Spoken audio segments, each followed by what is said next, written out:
और मुख्यमंत्री योगी आदित्यनाथ अपने विदेशी दौरे के पहले चरण में सिंगापुर पहुंच चुके हैं। सिंगापुर पहुंचने पर सीएम योगी का जोरदार स्वागत हुआ। होटल के बाहर मौजूद बड़ी संख्या में लोगों ने सीएम योगी का स्वागत किया। मुख्यमंत्री योगी के साथ 11 मेंबर्स का एक डेलीगेशन भी विदेशी दौरे पर पहुंचा है। सीएम योगी की इस यात्रा का मकसद है यूपी में निवेश और उद्योग को बढ़ावा देना, और इस दौरे का मकसद यूपी में बड़े पैमाने पर निवेश लाना, infrastructures, logistic hub, renewable energy, data centres और इंडस्ट्रियल पार्क जैसे क्षेत्रों में सिंगापुर की कंपनीज को आकर्षित करना है। सीएम योगी आदित्यनाथ ने सिंगापुर पहुंचते ही वहां के कई दिग्गज उद्योगपतियों से मुलाकात की। सीएम योगी की टेमासेक के चेयरमैन टीओची हैन से उनकी टीम से मुलाकात हुई। जीआईसी के सीईओ लिम चोकियाट से भी उनके डेलीगेशन से मुलाकात हुई।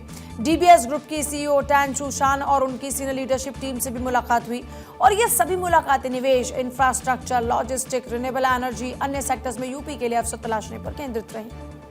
और सीएम योगी आदित्यनाथ ने उद्योगपति टेमासेक के चेयरमैन यानी कि सीईओ ची हियान और उनकी टीम से मुलाकात की है। इस मुलाकात का मुख्य उद्देश्य उत्तर प्रदेश के औद्योगिक बुनियादी ढांचे में विदेशी निवेश को बढ़ावा देना था। सीएम योगी ने अपनी इस मुलाकात की जानकारी सोशल मीडिया पर साझा की। उन्होंने एक्स पर तस्वीरें पोस्ट करते हुए लिखा है कि आज सिंगापुर में टेमासेक के चेयरमैन तेऊ ची हीन और उनकी टीम के साथ में उत्पादक बैठक हुई। उत्तर प्रदेश में डेटा सेंटर, लॉजिस्टिक हब, नवीनीकरण, ऊर्जा और औद्योगिक बुनियादी में संप्रभु निवेश भागीदारी के अवसरों पर चर्चा हुई है।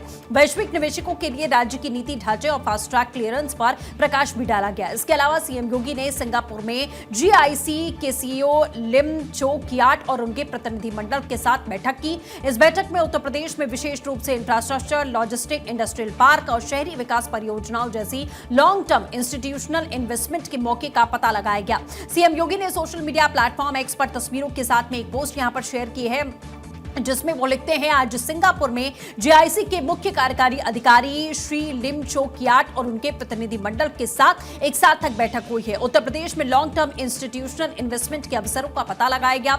विशेष रूप से इंफ्रास्ट्रक्चर, लॉजिस्टिक, इंडस्ट्रियल पार्क और सतत शहरी विकास परियोजनाओं को इसमें शामिल किया गया। उत्तर प्रदेश में जीआईसी की मौजूदा साझेदारियों की सराहना की गई, जिसमें गंगा एक्सप्रेसवे परियोजना में आईआरबी के साथ में साझेदारी और राज्य में ग्रीनको के साथ में सहयोग शामिल रहा है। तो सीएम योगी का दौरा विशेष है और बंपर निवेश लेकर आएगा। सिंगापुर दौरे के दौरान मुख्यमंत्री योगी आदित्यनाथ विभिन्न क्षेत्रों की 25 प्रमुख कंपनियों के प्रतिनिधियों से मिलेंगे। मुख्य सेक्टर जिन पर फोकस रहेगा उसमें logistic, industrial park, data centre, infrastructure, agri business, aviation engineering, clean energy, fintech और स्टार्टअप, हॉस्पिटैलिटी और थीम पार्क और पूंजी निवेश मौजूद रहेगा।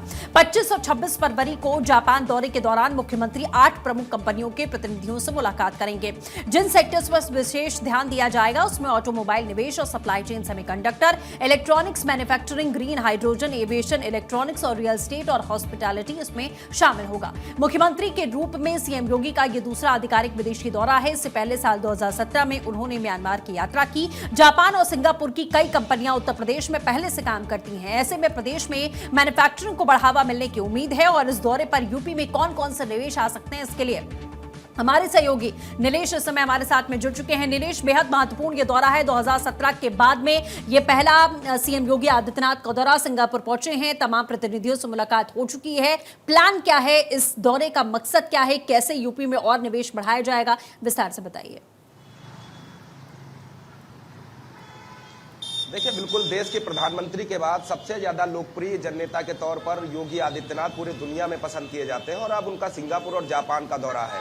ये दौरा इसलिए भी अहम होने वाला है क्योंकि निवेश के लिए जब उत्तर प्रदेश सरकार का प्रतिनिधिमंडल सिंगापुर और जापान में मौजूद तमाम कंपनियों के प्रतिनिधियों के साथ टेबल चैट करेगा तो कहीं ना कहीं उत्तर प्रदेश में निवेश के रास्ते खोले जाएंगे। और उत्तर प्रदेश की अगर हम बात करें तो उत्तर प्रदेश में जिस तरीके से योगी आदित्यनाथ के निर्देशन वाली सरकार ने उत्तर प्रदेश में माहौल बदलने के साथ साथ उत्तर प्रदेश में निवेश करने का जो सुरक्षित माहौल बनाया है, जिसको लेकर दुनिया भर के जो निवेशक है वो उत्तर प्रदेश में आ रहे हैं। इससे पहले हमने देखा कि इन्वेस्टर समिट के दौरान देश और दुनिया भर के तमाम बड़े बिजनेसमैन यहाँ पहुंचे और उन्होंने निवेश करने के लिए सरकार के साथ एमओयू साइन किया। अब जब आज की अगर हम बात करें तो योगी आदित्यनाथ सिंगापुर में मौजूद है और सिंगापुर में करीब 2 दर्जन से ज़्यादा कंपनियों के प्रतिनिधियों के साथ उनकी मुलाकात होगी, जिसके चलते उत्तर प्रदेश में चाहे ऑटोमोबाइल सेक्टर हो, डेटा सेंटर हो या फिर ग्रीन एनर्जी को लेकर बात हो, मैन्युफैक्चरिंग को लेकर बात हो, मोबाइल मैन्युफैक्चरिंग की अगर हम बात करते हैं तो हिंदुस्तान में सबसे पहला स्थान उत्तर प्रदेश का आता है, जहां सबसे ज़्यादा मोबाइल की मैन्युफैक्चरिंग होती है। डिफेंस सेक्टर की अगर बात करें तो उत्तर प्रदेश में डिफेंस को लेकर जो मील का पत्थर साबित किया है। जैसे कि उत्तर प्रदेश की राजधानी लखनऊ के अंदर राफेल जैसी मिसालों को बनाया जाता है, तो अपने आप में ये एक संदेश देने का काम किया गया है कि उत्तर प्रदेश जहां कभी लोग दिन में आने के लिए डरते थे, लेकिन अब निवेशक खुले मन से उत्तर प्रदेश में आकर निवेश कर रहे हैं। और जब सिंगापुर में और जापान में तमाम बड़ी कंपनियों के प्रतिनिधियों के साथ उत्तर प्रदेश के मुख्यमंत्री मुलाकात करेंगे और उत्तर प्रदेश के बारे में बताएंगे कि कैसे उत्तर प्रदेश में कनेक्टिविटी बढ़ी है, कैसे उत्तर प्रदेश को एक्सप्रेसवे वाला प्रदेश बनाया गया, चाहे वो पूर्वांचल एक्सप्रेस हो, आगरा एक्सप्रेसवे हो, बुंदेलखंड एक्सप्रेसवे हो, लखनऊ कानपुर एक्सप्रेसवे हो या गंगा एक्सप्रेसवे हो। ये एक्सप्रेसवे बनने के साथ साथ उत्तर प्रदेश को दूसरे प्रदेशों से कनेक्ट करने के लिए जो बेहतर व्यवस्था सरकार ने स्थापित की है, उससे कहीं ना कहीं निवेशक और ज़्यादा आकर्षित उत्तर प्रदेश की ओर हो रहे हैं कि यहाँ पर हाई स्पीड एक्सप्रेसवे है। साथ ही साथ उत्तर प्रदेश में बड़े पैमाने पर तमाम जिलों में एयरपोर्ट बनाने का काम सरकार की तरफ से किया गया है, जिससे कि अगर कोई निवेशक उत्तर प्रदेश में निवेश करता है और यहाँ मैन्युफैक्चर करके उनको दूसरे प्रदेशों में ले जाना चाहता है, दूसरे देशों में ले जाकर निर्यात करना चाहता है, तो उसके लिए भी आसान कनेक्टिविटी उत्तर प्रदेश सरकार ने बनाई है।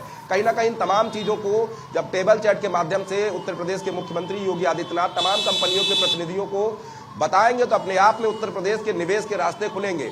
जब उत्तर प्रदेश में निवेश करने के लिए तमाम बड़ी कंपनियां आएंगी, तो जाहिर सी बात है कि उत्तर प्रदेश के युवाओं को उत्तर प्रदेश के अंदर रोजगार के अवसर मिलेंगे और आर्थिक रूप से जब युवा मजबूत होगा, तो जाहिर सी बात है कि प्रदेश के विकास की रफ्तार जो है और ज़्यादा तेज हो जाएगी।